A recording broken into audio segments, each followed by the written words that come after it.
जय श्री गणेश, जय माता मतंगी। मातंगी दिव्य द्वार में आप सबका स्वागत है। माता रानी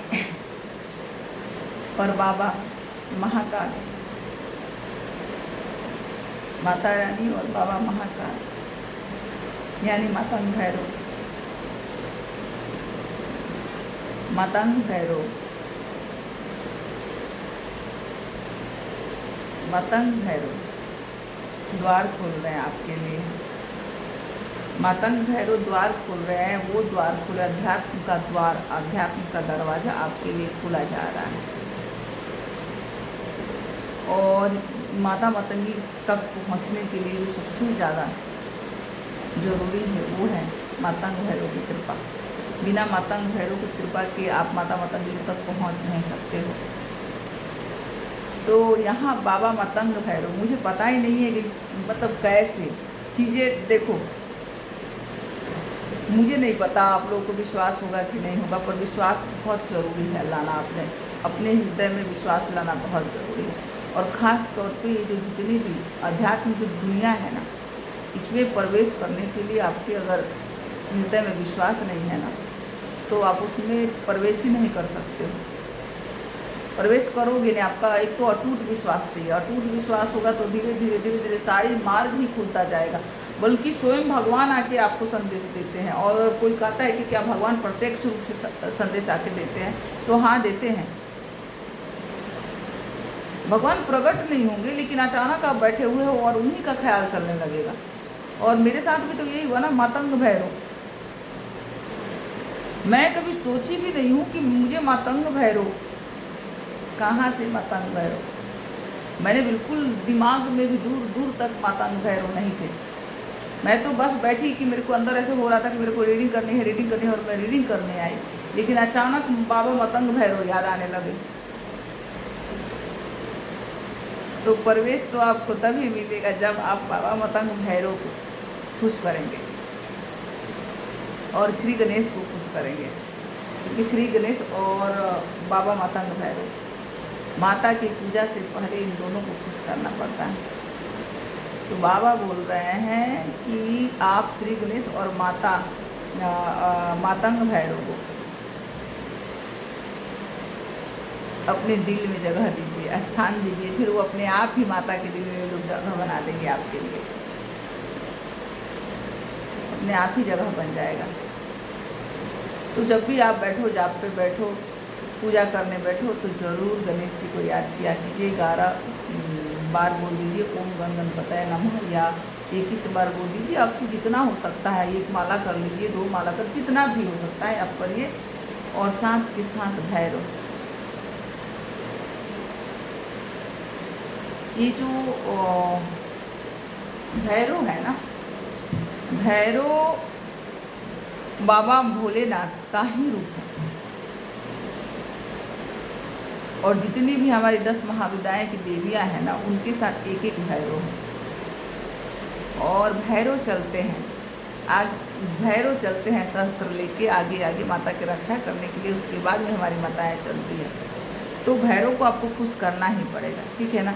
और मैंने शुरू में बोला था ना, महाकाल ही है जो भैरव के रूप में अलग अलग प्रकट हुए थे। जहाँ जहाँ शक्तिपीठ बना, जहाँ जहाँ माता का अंश गिरा, या जहाँ जहाँ माँ की मंदिर बनी, वहाँ माँ के साथ में भैरव को बैठाया गया था माँ की रक्षा करने के लिए। अब आप कहोगे माता तो खुद ही इतनी शक्तिशाली है, तो भैरव की ज़रूरत माता को क्यों पड़ी? क्योंकि माँ महाशक्तिशाली, माँ के पास वो प्रचंड है ना कि माँ अगर आ जाती है ना देव में, तो फिर वो अगर ख़त्म करने पे आ जाती है तो सब कुछ ख़त्म करने लगती है। और भैरव माँ के लिए रास्ता बनाते हैं। माँ के भक्त जहाँ जहाँ पुकारते हैं,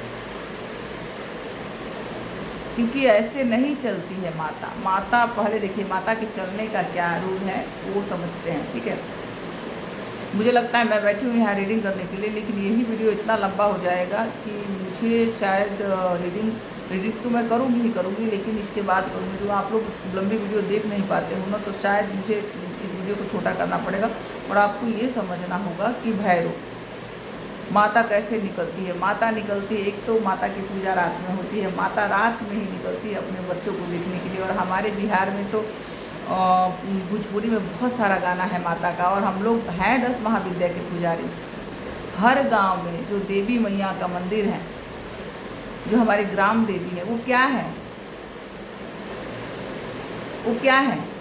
वो हमारी 10 महाविद्या की देवियाँ हैं, जो हमारे गांव की रक्षा करने के लिए वहाँ बैठी हुई है। और आप देखना, जो माता के मंदिर में घुसते हैं और दोनों बगल दरवाजे के अगल बगल में, एक बगल हनुमान और एक बगल भैरव जी को स्थान दिया होता है माता की पहरेदारी के लिए, माता की रक्षा करने के लिए। माता राजराजेश्वरी है, उनके सिंहासन तक कोई भी आदि व्याधि ऐसी वैसी शक्ति ना जाए, क्योंकि गलत लोगों पे भी, माँ तो माँ है ना, माँ बस कृपा कर देगी। तो कभी कभी होता है ना कि गलत लोगों पे भी कृपा कर देती है, और फिर बाद में अगर गलत लोगों के लिए, और 10 महाविद्या को गुप्त भी इसीलिए भी रखा गया था कि 10 गलत लोगों को ना पड़े हाथ में, क्योंकि इसकी शक्तियाँ अगर गलत लोग जागृत कर लेता है ना, तो वो दुनिया को ख़त्म करने में, दुनिया को खराब करने में लग जाता है, बर्बाद, अपने आप को भगवान समझने लगता है। तो इसीलिए भैरव को साथ में लगाया गया था कि माता के पास वही इंसान जा सकता है जो भैरव की कसौटी पर सच्चा उतरेगा, खारा उतरेगा।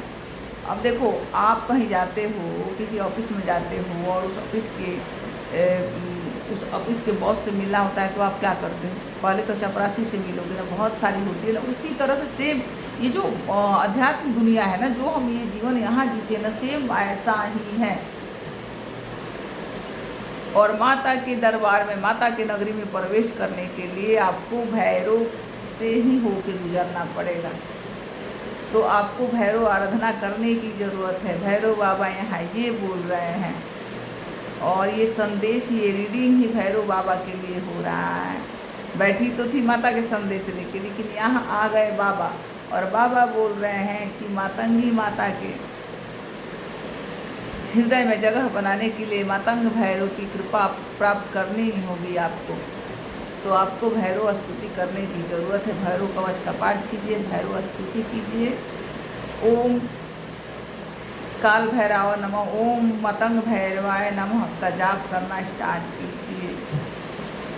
लेकिन इससे पहले श्री गणेश का, क्योंकि गणेश तो माता के बगल में ही बैठते हैं, गणेश माता के बगल में ही बैठते हैं। तो आपको भैरव की स्तुति करने की ज़रूरत है। और देखिए, मैं सच में यहाँ रीडिंग करने के लिए बैठी थी, लेकिन अचानक भैरव बाबा, मातंग भैरव, अचानक मातंग भैरव का संदेश आ गया। तो माता चाहती है कि माता की भक्ति, माता की कृपा आप लोग को, माता चाहती है कि माता की कृपा से आप लोग माले माल हो, लेकिन उससे पहले आपको भैरव से परमिशन चाहिए।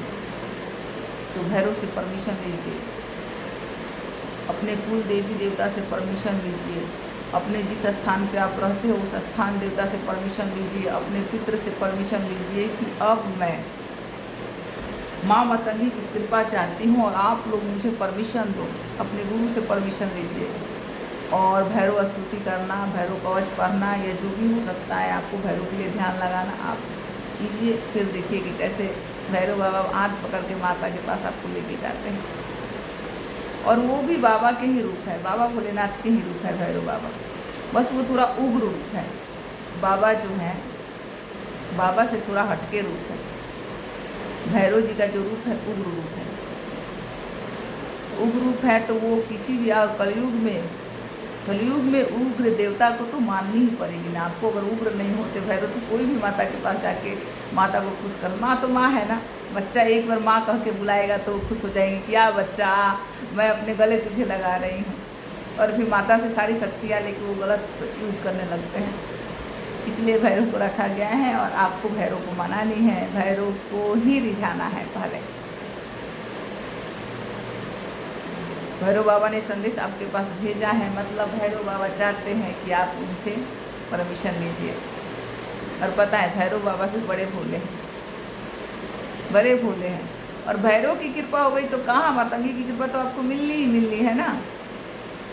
काम तो चपरासी से ही होता है ना, सॉरी बाबा माफ़ कीजिएगा, पर बॉस का तो एक साइन होता है। काम तो आपके बाबा ही करेंगे, भैरव बाबा। माता का तो बस मोहर लगना है। तो आप भैरव बाबा को याद कीजिए और इस रीडिंग में जय भैरव बाबा, जय मातांग भैरव, ओम नमः शिवाय कमेंट बॉक्स में ज़रूर लिखिएगा, क्योंकि देखो ये पूरा दुनिया देन लेन पे टिका हुआ है और किसी से जुड़ने के लिए सिर्फ जानना काफ़ी नहीं होता है, बढ़ाना पड़ता है।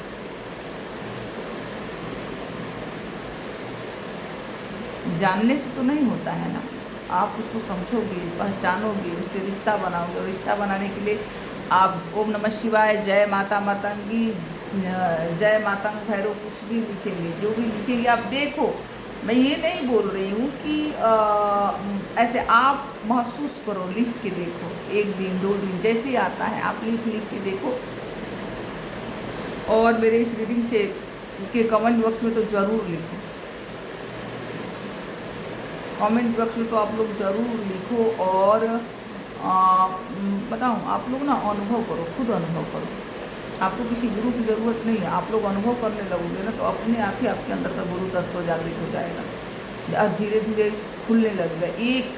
एक आवरण हटेगा, उसके बाद में धीरे धीरे अपने आप आपके अंदर सीखने की चाह बढ़ने लगेगी और आप धीरे धीरे स्टेप बाय स्टेप सब कुछ समझने लगोगे, सब कुछ। तो बस लाइक करो, सब्सक्राइब करो और जय काल भैरव जरूर लिखिएगा। जय माता दी।